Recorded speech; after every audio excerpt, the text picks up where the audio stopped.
भी नहीं पता उसी ने खत्म कर ही लिया।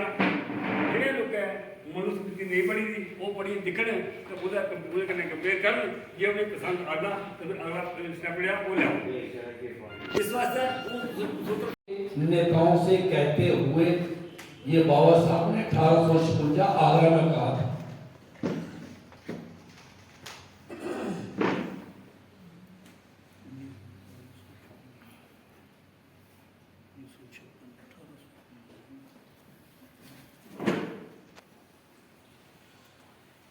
ये 5th राउंड टेबल कॉन्फ्रेंस है Jammu JNK।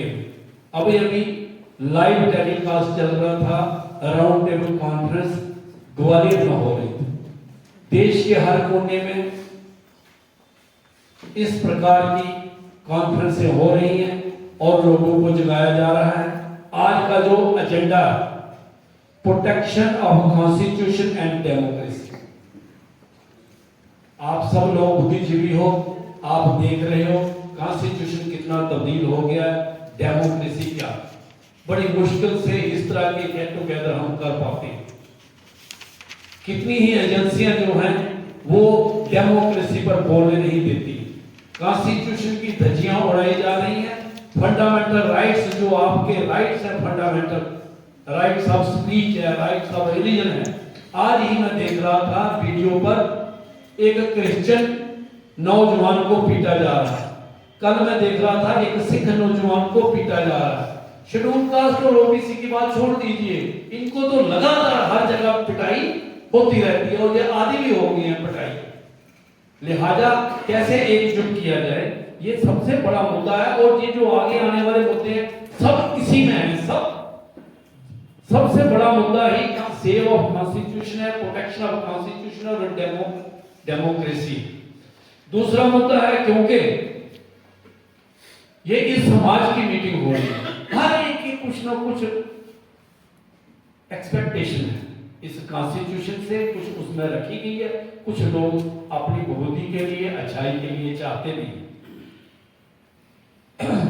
Reservation to depressed Christian, हम इस डिमांड को, कॉन्ट्रडिक्शन इस डिमांड को देश में लेकर लड़ रहे। जो दलित क्रिश्चियन है उन्हें रिजर्वेशन मिलनी चाहिए।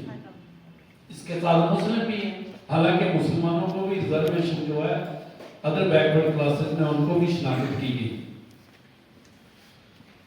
स्टॉपेज ऑफ क्लोजिंग सिस्टम, आप देख रहे हो कैसे कैसे फैसले आ रहे हैं। समाज के फेवर में 7 जजों के फैसले सुप्रीम कोर्ट की हाई क्लास ने जब दिए, उसी सुप्रीम कोर्ट के 2 जज जो हैं वो उलट कर देते हैं।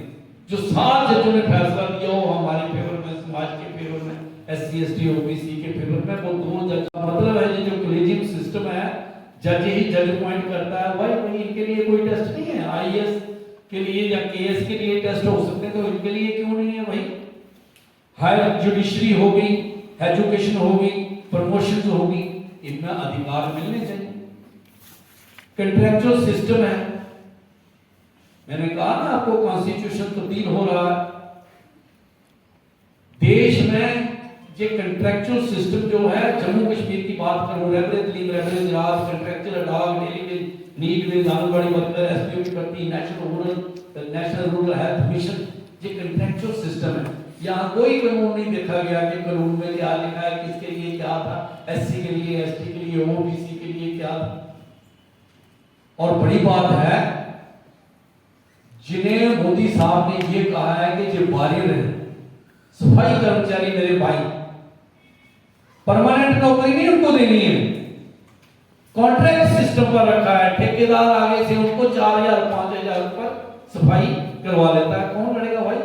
ये डोम लड़ेगा। हम सब लोग लड़ेंगे इकट्ठे होकर इन डिमांडों के लिए। टोटो मंडल कमीशन रिपोर्ट है, पूरे देश में 27% है, जम्मू कश्मीर में बड़ी मुश्किल से लड़ के 4% हुई है, 27% होनी चाहिए। हाँ जी, कास्ट सेंसस होना चाहिए, हमारी पूरे देश के अंदर है। करिए आप, जिसकी जितनी संख्या भारी उसकी उतनी हिस्सेदारी कर दीजिए, हम तैयार हैं लड़ने के लिए। ये जो आज जहां मीटिंग हो रही है, इनके कोई डेथ होती है, इनको दबाने के लिए जगह नहीं है, जगह पर कब्जे हो रहे हैं, ये कब्जे छुड़ाए गए हैं। जम्मू में भी पूरे देश में हो रहा है, जानबूझ के कब्रिस्तान को इंक्रोच किया जाता है, प्लेन कर दिए जाते हैं। जम्मू में कोशिशें हुई हैं प्लेन करने की, कौन लड़ेगा भाई? हम एक दूसरे की तरफ देखते रहेंगे, एक दूसरे के हमदर्द नहीं बनेंगे। ये डोम ने कारवां शुरू किया है कि आओ साथ लड़ो, मिलकर लड़ो, साथ चलो। प्राइवेटाइजेशन को रोकने के लिए लड़ाई लड़ी जा रही है, आइए साथ दीजिए। वो गवर्नमेंट थी भारत की जिन्होंने आजादी के बाद सब कुछ जो प्राइवेट था उसको नेशनलाइज करके गवर्नमेंट के इदारे बनाए, आपको रिप्रेजेंटेशनें मिलती थी। जम्मू के मुख्तलिफ इलाकों से आए हुए दानिश्वर ख़वातीन व हज़रात, नहायत ही खुशकिस्मती का मुकाम है कि क्रिश्चियन एसोसिएशन ने इस किस्म की मीटिंग का इनकाद करके मौजूदा दौर पर सब लोगों को बात करने का मौका बख्शा है। मेरे साथी सरदार साहब को मैं थोड़ा जवाब दे दूं कि यहाँ पॉलिटिक्स और रिलीजन की बात ना हो। मैं शाहिद सलीम साहब की भी तवज्जो चाहूँगा। शायद आपने बड़ा वजह फरमाया कि सियासत को आपने एक शजर ममनुआ दरख्त समझा है, लेकिन ये ध्यान में रख लीजिए, जब तक ना आप सियासी तौर ताकतवर हों तब तक आप कुछ नहीं कर सकते।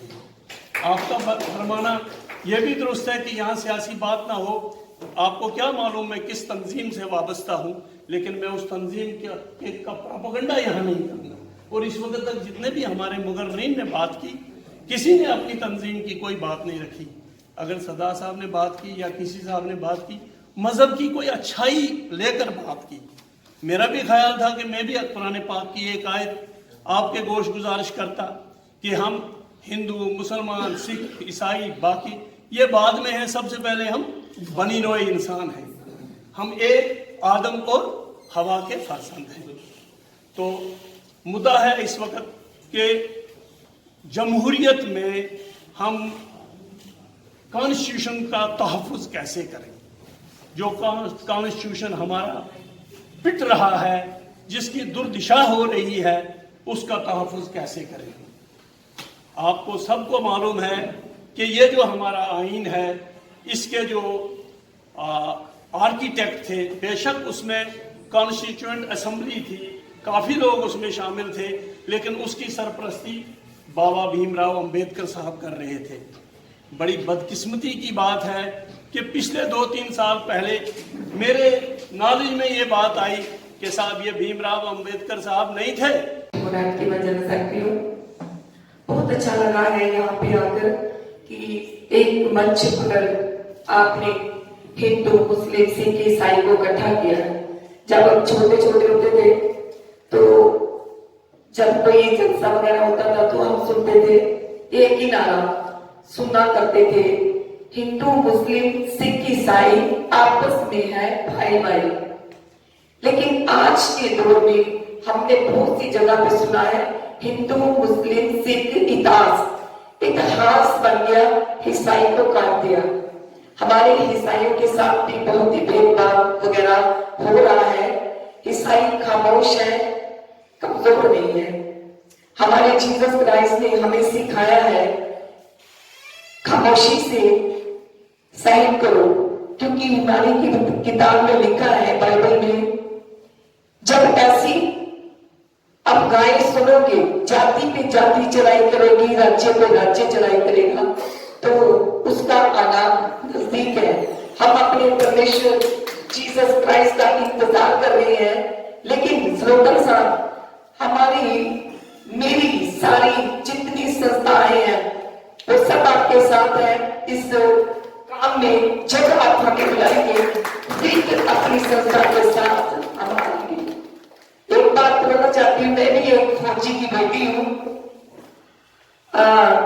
फौजी जब लड़ाई करता है ना तो सबसे पहले अपनी राइफल को साफ करता है। तो यहाँ पर बैठे हुए मेरे बुजुर्ग बहुत ही सारे समझदार, ओबेदार, जिन्होंने बहुत सी लड़ाइयां देखी है, तो मैं तो ये कहना चाहूंगी, सबसे पहले हमने अपनी राइफल को साफ करना है, हमें अपने अंदर एक मजबूती लानी है। आपको पता है कि अन्ना हजारे एक ही जब बैठा था धरने पर, हजारों लाखों की कतार में दुनिया इकट्ठी हो गई थी, लेकिन फायदा किसी और ने ले लिया। मैं पूरा कवर करो ना, जिन्होंने हाथ खड़े किए नहीं, हमें नहीं करना।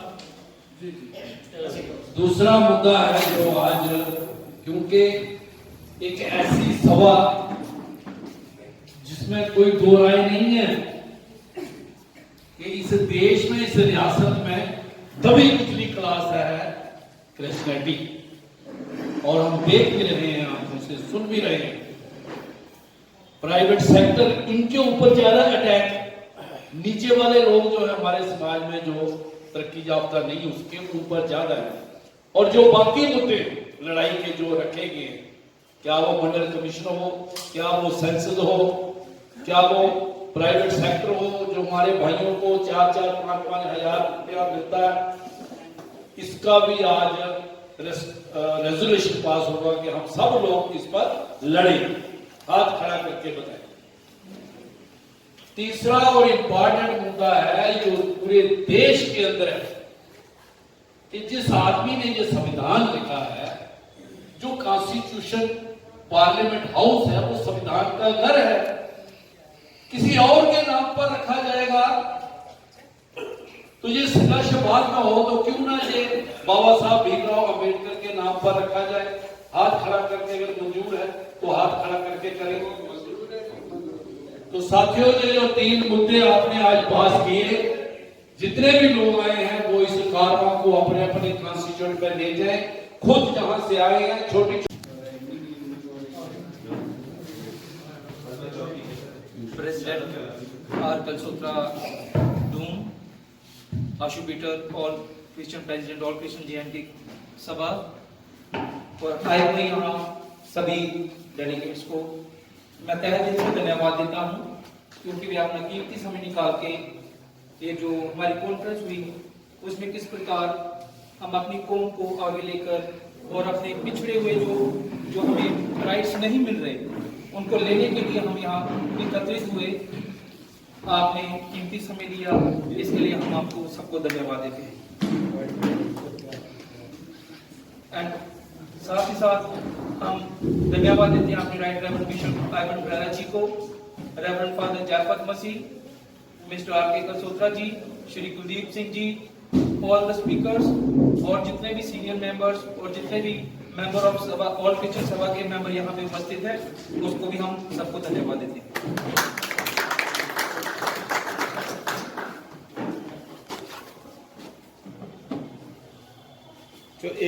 और आशु पीटर मट्टू जी जो कि क्रिश्चियन कम्युनिटी से हैं, जिन्होंने आज का ये फंक्शन ऑर्गेनाइज किया है।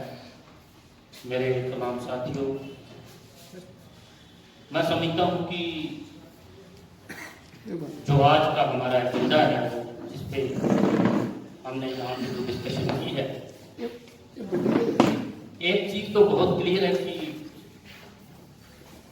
जितने भी जो हमारे जिस शख्स ने भीमराव अंबेडकर साहब जिन्होंने इस मुल्क को एक इतना आइन दिया, आज उनके पैरोकार भी वरीड है और उनकी इतनी पॉपुलेशन है। जब हम कहते हैं कि हमारी जो पॉपुलेशन है that is more than 80% Bahujan Samaj की, तो मेरी ये गुजारिश है कि उसको ऑर्गेनाइज करने की जरूरत है। और उसी सिमत में हम जितनी हमारी बसात है, जितनी हमारी कैपेबिलिटी है, हम कोशिश करें कि जम्मू कश्मीर के अंदर और खासकर जम्मू के अंदर जिस तरह यहाँ पे जो हमारे दलित भाई हैं, जो ओबीसी है, उनका बहुत बड़ा चंक है। मैं समझता हूँ कि हम जम्मू के अंदर हम मेजॉरिटी में हैं, लेकिन हम यूनाइटेड नहीं है, हम ऑर्गेनाइज नहीं। और ये जो काम कलसोत्रा जी कर रहे हैं, इसी काम को आगे बढ़ाने की जरूरत है। और उसके लिए जिस तरह की कुलवंत सिंह जी ने कहा कि हम डाउन टू अर्थ नीचे जाएं, जिस तरह तहसील लेवल तक जाएं, और जैसे आज मट्टू जी ने किया है, तमाम कॉन्स्टिट्यूएंट हम भी कोशिश करेंगे कि आने वाले दिनों में हम भी एक फंक्शन करवाएंगे। हम सब वो फंक्शन करवाएं, अपने नौजवानों को उनको ऑर्गेनाइज करें कि बताएं क्या सिनेरियो है। और उसके बाद फिर हम जो प्रोग्राम है सबसे मिल के बैठ के एक स्ट्रेटजी बनाई फ्यूचर की, किस तरह हमने अपने राइट्स के लिए, इस डेमोक्रेसी के लिए। और मेरी एक और गुजारिश है कलसोत्रा जी से कि जैसे आपने ये जो इश्यूज लिखे होते हैं इनमें ये भी शामिल करें कि आज जो हमारे जम्मू कश्मीर के अंदर जो हमारी सिचुएशन है, खास जहां हम रह रहे हैं वहां क्या हाल है, हमारी स्टेट खत्म हो गई, हमारा स्टेटस खत्म हो गया, उसकी भी बात करें, मेरी ये गुजारिश है। क्योंकि अभी पीछे साथियों, आदाब, नमस्कार, सत श्री अकाल। आज जिस एजेंडे को लेकर के हम जो इशू यहाँ डिस्कस करने के लिए आए हैं, ये जो पेपर हमें सर्कुलेट किया गया है 10 इशू हैं। और पहला जो है प्रोटेक्शन ऑफ कॉन्स्टिट्यूशन। साथियों,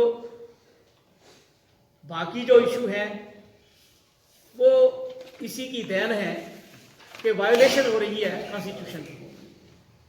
कॉन्स्टिट्यूशन को प्रोटेक्ट अगर कर लें हम तो ये सारे मसले जो है हल हो जाते हैं। वक्त की ज़रूरत थी और एजेंडे से अलग है। आज सोचने की बात है कि हम कहाँ हैं और कहाँ होना चाहिए था, और जो रास्ता हमने अख्तियार किया है वो रास्ता नहीं है जो हमें अच्छे रास्ते पर लेकर जाता। मैंने वो वक्त भी देखा है जबकि सचमुच अंग्रेज़ों की गुलामी थी। उस वक्त भी मैंने जेल काटी है बचपन में। उस वक्त एक आवाज़ आती थी कि आज का भविष्य जो है कल से जुड़ा हुआ है, वर्तमान जो है भविष्य से जुड़ा हुआ है। जितना यह गंदा वक्त है इतना ही सुनहरी वक्त आने वाला है। वक्त कुर्बानी मांगता है। उस वक्त मुकम्मल तौर पर हर हिंदुस्तानी ने अपनी सोच के मुताबिक, अपनी ज़रूरत के मुताबिक, अपनी ताकत के मुताबिक कुर्बानी दी। आज ज़रूरत है इस सिस्टम को बदलने की, जो कि हमेशा ही जो हमें सिस्टम देता है, गरीब गरीब होता जा रहा है, अमीर अमीर होता जा रहा है। जितनी देर हम इस सिस्टम को बदलने की कोशिश नहीं करेंगे या बदला नहीं करेंगे तो हम रोते रहेंगे, चलाते रहेंगे, वो मारने वाले में मारते ही रहेंगे। इसी जगह पर आज फिर मुझे मौका मिला है थोड़ी सी बात करने का। शुक्रगुजार हूँ कि आप कृष्ण जी के पीटर साहब की इनविटेशन पर आप आए। तो मैं उम्मीद करता हूँ कि आइंदा भी जब भी कोई भी इनविटेशन दी जाए तो उसके लिए हम सब ने एक प्लेटफार्म से एक आवाज़ होकर हमने इसको प्रोपगेट करना है।